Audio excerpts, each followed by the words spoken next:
YouTube, Solar Sports, and on PusoP.com. Fourth quarter underway. Vincent Cabal returns for the Heat Waves. Quarter scoring. Nueva Ecija 21 points each in the three quarters.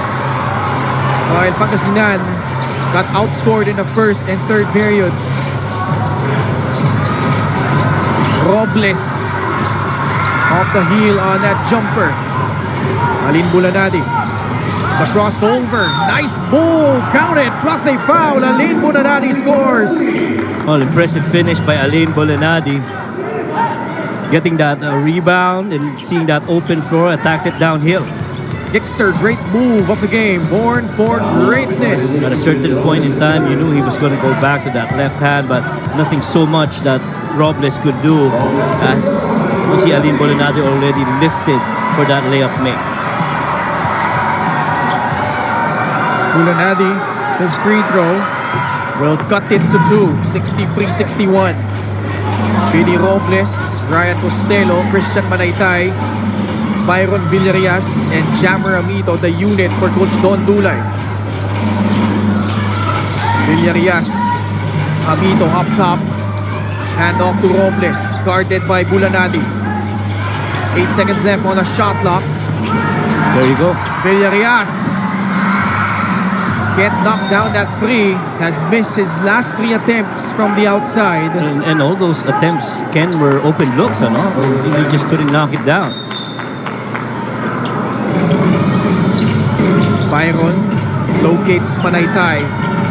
One-on-one against... Oh, the up and under. What a move, but just could not convert. But Hamito there to stick it back in for Nueva Ecija. How about staying disciplined on your hope to get an offensive rebound? Jammer stayed in there, recovered that miss, and turned it into 2 points. Bulanadi bouncing it off to Vic Manuel, who spins in the paint, lays it up and in. The muscle man with 4 points. In game number 2, my big question was, why was Vic Manuel taking a lot of shots from the outside? Obviously, why he was getting touches from the outside. But that time around, he showed us, even if I get it on the outside, I still have handles to finish it off in the paint. So palpal si Hamito, si Alin Bulanadi. Robles sa loob. Hamito with back-to-back baskets. Lahat ng depensa ni Jammer Hamito, parang kung iisipin mo, parang naka-help talaga eh. Kaya naiiwanan siyang libre in that instance. Coach Don Dulay is fired up after those 2 baskets by Jammer Hamito. Now he's asked to guard Vic Manuel. Oh man, Vic Manuel has caught Jammer Hamito time and time again with that move. Too easy. Drop step, move in the middle, little up and under, then a step through. The play of the game brought to you by 747 Live. Dito ka sa legit, your game, your chance, your thrill, only with 747 Live. That baseline drop step really just triggered Jammer Hamito to try and block the shot, pero wala doon, yung tira nasa kabila. Dalawa lang ang lamang, 67-65. Manaytay barrels through Mike Mabulak. And Mabulak tagged with a foul. We've always thought of Christian Manaytay as, you know, a matchup wonder against the other forwards. But so far, the Heat Waves have done a good job of keeping him checked. With Mike Mabulak, Jory Napoles, Alin Bulanadi, those guys can really keep up with the footwork and the foot speed of Christian Manaytay. He misses the first free throw.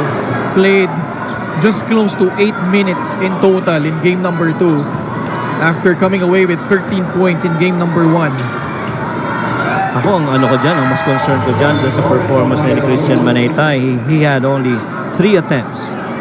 Just 1 out of 3 after going 6 in game number 1, where he shot 5 of 6.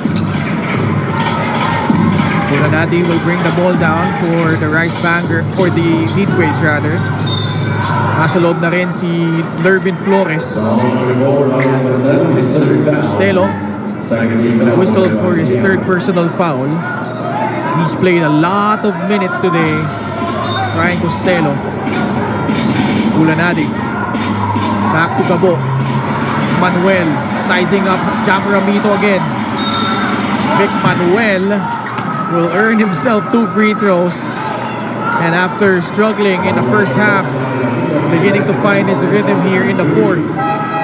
Kung merong isang bagay, Ken, na sisimulan mo doon sa regular season game nitong Pangasinan Heatwaves at saka nitong Rice Vanguards, yung single coverage kay Vic Manuel, especially down in the crucial quarters, has proven an advantage for the Heatwaves. And right now, the Rice Vanguards still choosing a single coverage against Vic Manuel down on the low block, which Coach Jerson Cabiltes is really trying to exploit.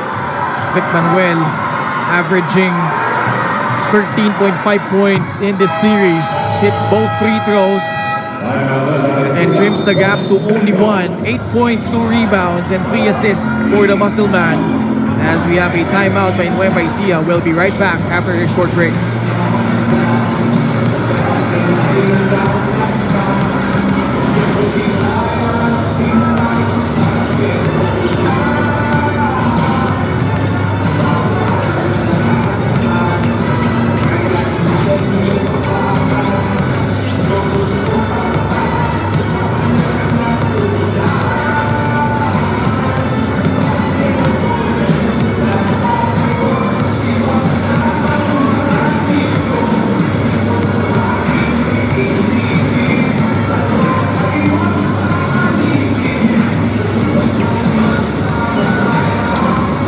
Will Macaloni with another sterling performance. 12 points, 15 rebounds. Second consecutive double-double for Will Mac. And 5 sa 15 rebounds na yan, nanggagaling sa offensive rebounds. So that to me is a good follow-up to, you know, his 10 and 9 rebounds in game number 1 and number 2. By the way, quick shout-out lang sa class advisor nung Isle Gold ng Santa Cecilia, si Ma'am Nona Grafane. Pinapasabi ng batikan nating game announcer na si Richard Tampos. Nanonood din, ha? Mga ibang mga taga-ibang team. Coach Jeff Perlas, Bonsubre, Jun Bonsubre is also watching, and even Coach Warren Capitan of Batangas, who they will have a really good game. Manuel for the lead, lays it in. Vic Manuel has produced 8 of his 10 points here in the fourth period. But crucial baskets, very important for Vic. This time Robles takes the free, sasablay, at bola nakuha ni Lervin Flores. Pangasinan making their run here in the fourth. Magsanhan will direct traffic here, gives it up to Hesed Gabo, working with Vic Manuel. Manuel, the catch, the kick out. Bulanadi, shot fake, draws closer, leaning in, and Macaloni doubles up his 16th rebound. Robles, may buelo, pinasa palabas, Villarias, catch and shoot free, still no go. My, all those 4 attempts for Villarias have been really good looks. And really could find the bottom of the net. Under 6 minutes remaining. Gabo. The switch, the pass to Bulanadi. He drives again, dumps it down low to Flores. 4 seconds left under shot clock. Bulanadi rising up for the jumper. Tapikan ng bola. It will end up with Christian Manaytay and a foul whistled against a heat wave. But you see how Vic Manuel, as he gets relieved right now, continues to be active in going after the offensive rebound. Kahit sino tumitira ang kakampi niya, you always see him inside the paint trying to contest, you know, offensive possession for them in the hope of getting one more crack at the basket. Manuel will earn himself some rest here, but expect a short one. 5 minutes and 30 seconds left here in the fourth. JV Marcelino can't turn the corner. Macaloni. Binigay muna kay JC Marcelino. Rob wants it. Celes with 5 on the shot clock. Matched up against Jory Napoles. 2 seconds left. Celes will not get it off in time. What a defensive stand by Jory Napoles. And I like this, in-game compete between Jory and Rob Celis. And Napoles playing some mind games against Robbie Celis. We have a timeout. We'll be back with 5 minutes and 15 seconds left here in the fourth.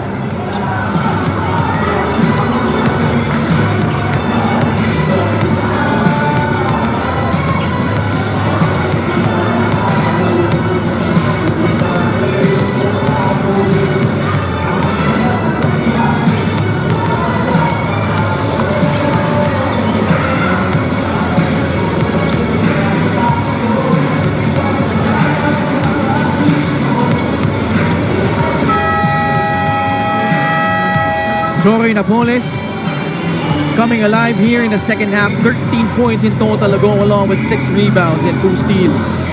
Well, boy, did he come up, pretty big here in the second half. Medyo struggle ng konti doon sa mid of the second quarter, pero ang ganda ng recovery at balik ng isang Jory Napoles. Enough for him to be, a vital contributor for the Heatwaves. Only 3 points and 3 rebounds in game number 2. Coach Gerson Cabiltes. He's hell-bent on getting another one here on the road in Palayan City to knock off his former team, the one that they piloted a championship back in 2022. Alam mo, close yung game. Pero sa mga ramdam mo, medyo slight momentum sa side ng Heatwaves. Galanza turns around. Shot will roll out. Celis comes away with it for Nueva Ecija past the halfway point of the fourth quarter. And the reason that we say that is that they look more, in my opinion, organized, at least in the last few possessions here in the fourth. JV tried to skip into JC, able to catch it, leaning in, backs it in, and gives the lead back to Nueva Ecija. Field goals have been few and far in between para dito sa Rice Vanguards in the fourth quarter, and thankfully that shot went in after those consecutive missed threes from Villarias. 11 points for JC Marcelino. Napoles drives baseline, and he was fouled. I don't know about that. Much to the chagrin of the Novoisianos. And again, I'm just saying that based on how I saw it. I mean, that was a good help on that layup attempt. And to me, that was all ball.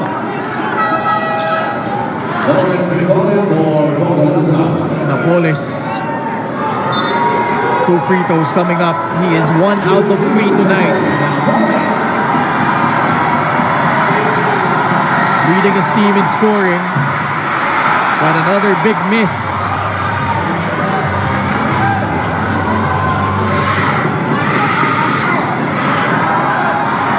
This one at least to tie it up. Free throws have been plenty for both these squads. Napoles though, coming up empty on that trip. But he makes up for it by coming away with a steal. Wow. The ball in transition. One more. Ulanadi to Vic Manuel. He takes the free. No good. So that was the right pass. Medyo a little bit on timing off lang, no? Under 4 minutes left in the fourth quarter. JC Marcelino using that Macaloni screen. He will lose it. No, it's a jump ball. Possession arrow pointing to Nueva Ecija. Thankfully, that possession stays with the Rice Vanguards. It's still up by 1. Thankfully for them. Yes. Because they only have 6 seconds left on their shot clock. JC Marcelino. 3 seconds left. Kicks it out to his brother, JV, who can't cash in, but it's a shot clock violation apparently. Yeah, because it never hit the rim. It hit the board first before it got to the rim. Well, they will review it. I think that's a valid call. Because he went glass instead of going straight to the rim. You see that? There's that kick. Clock reads 1. See? Nasa kamay even pa. before pa pala. That's pretty obvious. I thought halos sabay lang yung tira at saka yung buzzer.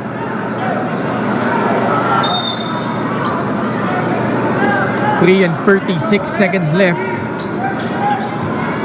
Game number 3. One story will end, while another will move on. Nueva ECIJA is in penalty. JC Marcelino tagged with a foul. And sa dami ng free throws na tinake dito sa game na to, this seems to be more looking like a heat waves type of game. Lawrence Victoria calmly sinks the first free throw. We are tied 70 all. That's the 60-second free throw that we've taken in this game.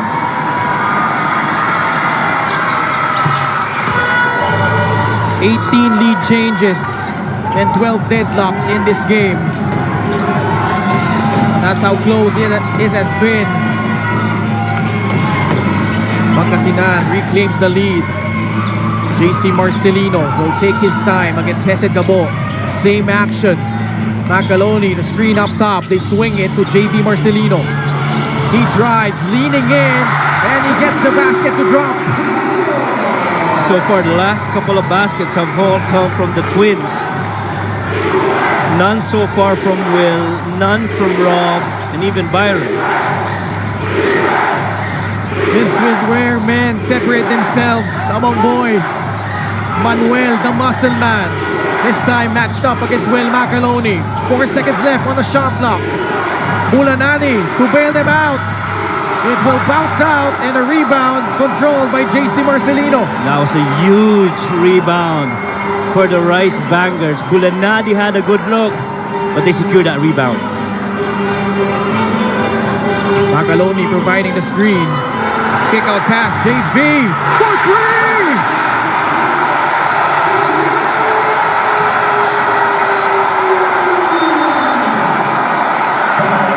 Five straight points for JV Marcelino.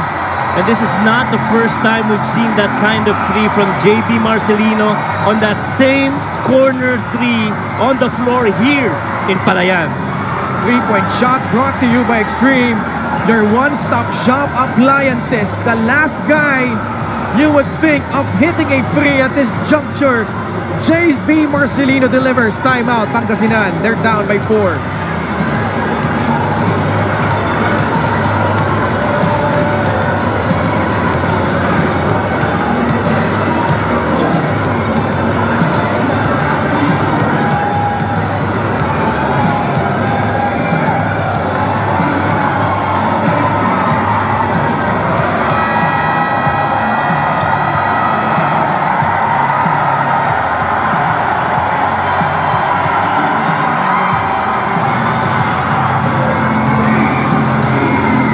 Moisianos about to erupt as JV Marcelino coming up with big plays. 11 points, but none bigger than those last 5. Chance of defense in Palayan City.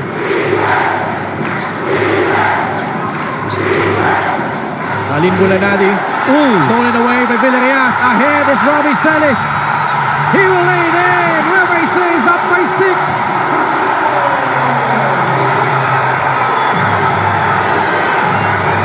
We are entering the last 2 minutes. Dangerous pass. Bulanadi controls it with 10 on the shot clock. Vic Manuel tries a 3. No good. And JC coming away with a rebound. But he's in trouble. Victoria and Macaloni getting entangled. If it's a jump ball, possession arrow pointing to Pangasinan. But there were a couple of really quick technical fouls thrown in there. by the refs. I'd like to think, based on how it went, that would have gone to Will McAloney as well as Lawrence Victoria. See this right here. Secures that ball, holds on to it, couldn't find anyone.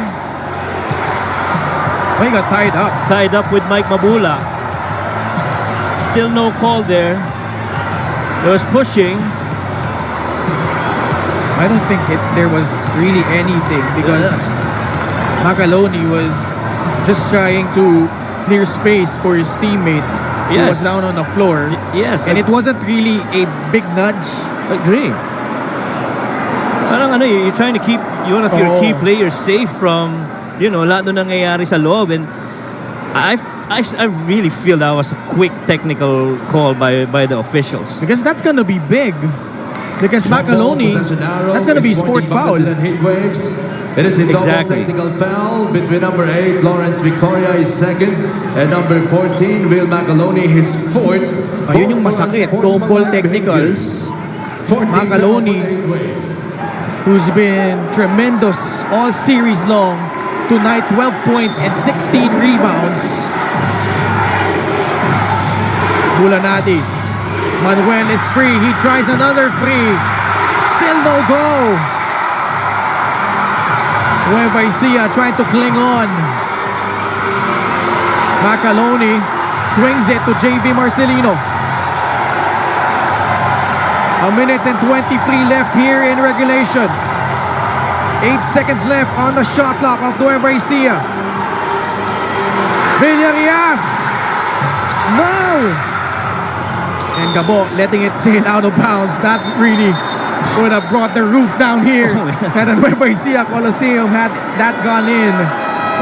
That was clear space and a good look for the right guy to make a three. Assist of the game is powered by 747 Live. Dito ka sa legit.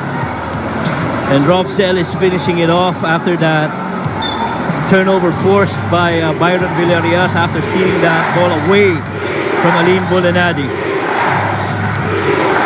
Huge possession here for Pangasinan. Gabo turns the corner. He got fouled. And 2 massive free throws coming up for Hesed Gabo. Now this is a 2-possession game. But still very close if you ask me. Still a lot of time. Important thing here for Hesed is to make these free throws. Gabo is 3 out of 4 from the line tonight. Sinks in the first. No need to foul yet if you're Pangasinan. A minute left, especially if Gabo can hit both. Well, you don't need to. Still got a lot of time to try and come up with a good defensive stop and a crack on the other end. 4-point lead. Nueva Ecija certainly not out of the woods yet. Oh, JV pushing off against Hesed Gabo. Numbers here for Nueva Ecija. Celis got fouled hard by Napoles. That was actually a good foul considering the struggles of Robbie Celis at the line all series long. But I did like though how Rob Celis immediately on a catch went up for an attempt, understanding na hindi nakafocus yung unang tingin ng depensa nito ni Joray Napoles. But the important thing in this situation is for Rob to make these free throws. 3 out of 6 tonight. Big miss.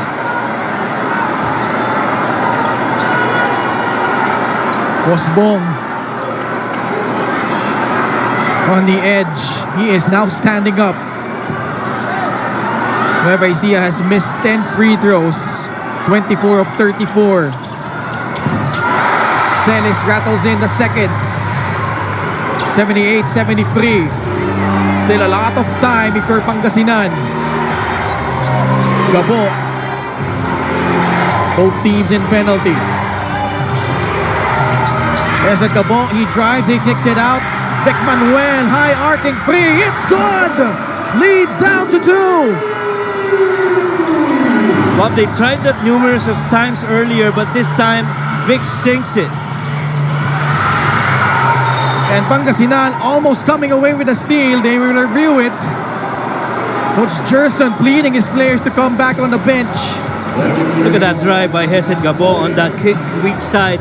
We've said it earlier, that side of the floor for us three has been friendly for the Heat Waves, and it's still the same result here in this crucial part of the fourth quarter.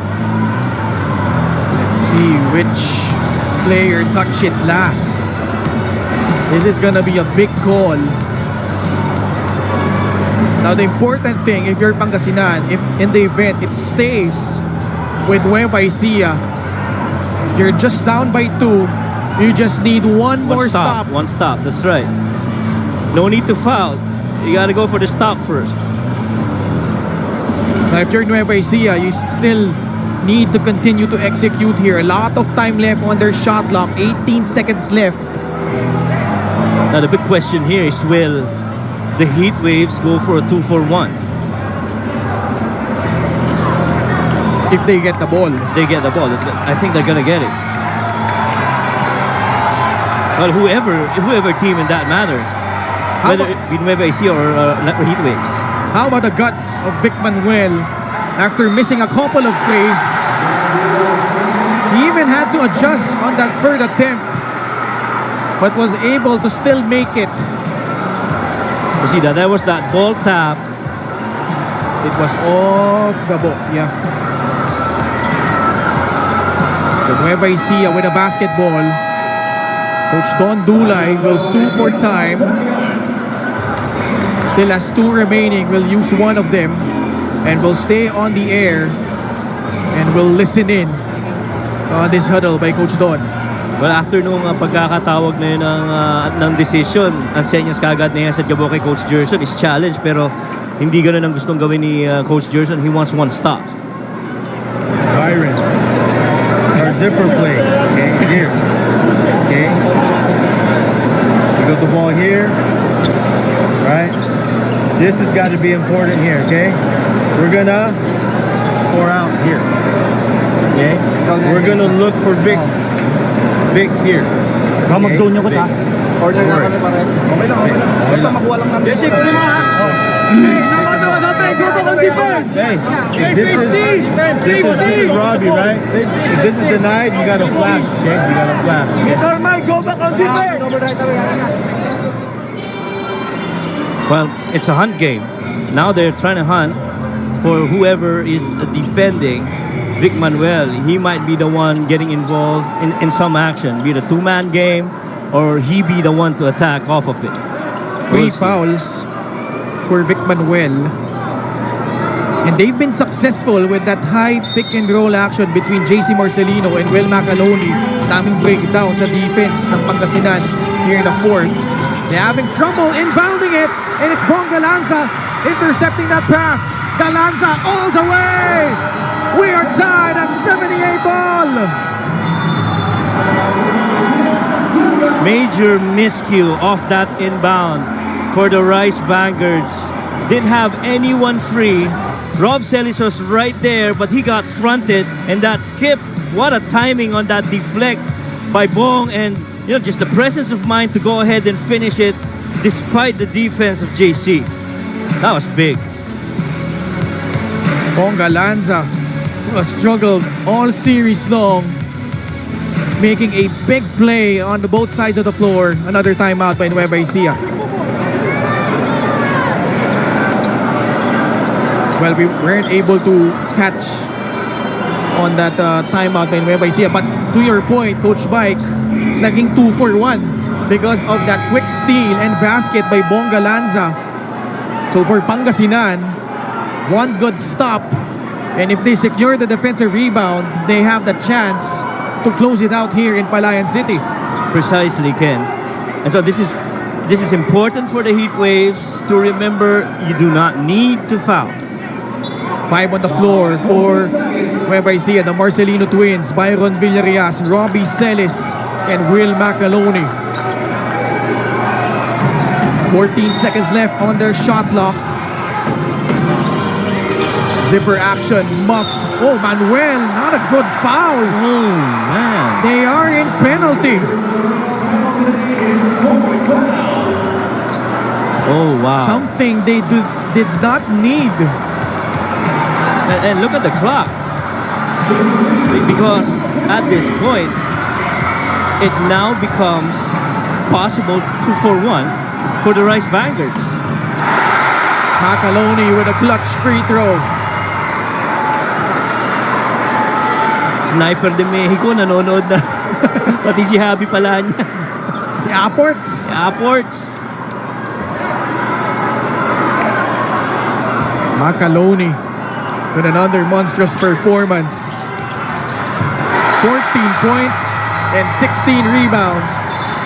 Coach Gerson Cabildes burning his final timeout. Well, if they advance the ball, Ken, there should be enough time for them to execute anything. And so far, let's remember, they've been successful with Vic and Joray handling the ball. 34 seconds left. Let's listen in. Mag-automatic choke yung mga yan. Okay? So relax tayo sa quick double. What possession?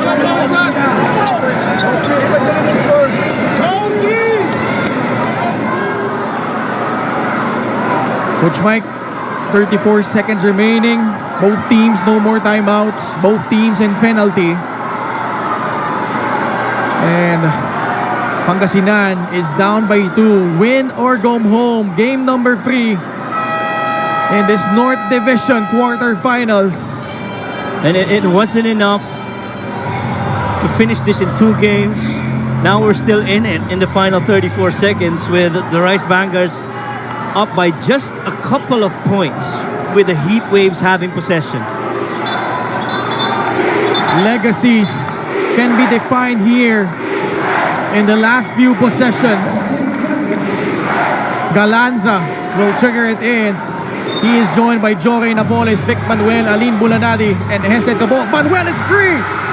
Backs it in! Quick basket for Pangasinan! Boy, they missed that. A little short roll for Vic Manuel down on the low block. Too easy. About an 8-second differential between shot and game clock. Marcelino trying to navigate through traffic. Deflected by Napoles, That should and they be Heat get Waves. back the possession. That is going to be Heat Waves ball. What a defensive stand by the Heat Waves. And really, this series right here, he snaked it, got that deflect. But again, who was there to help? Joray Napoles to block that shot. But how about this setup though? Masked it with that lift upstairs by Bulanadi, but really intended for Vic Manuel to get that ball on the low block where he's been very successful. Macaloni got screened there, got lost in that switch. And that was how Vic Manuel got free. 15 points for the muscle man after being scoreless in the first half. And he's been quite crucial here in the latter part of this game, Vic Manuel.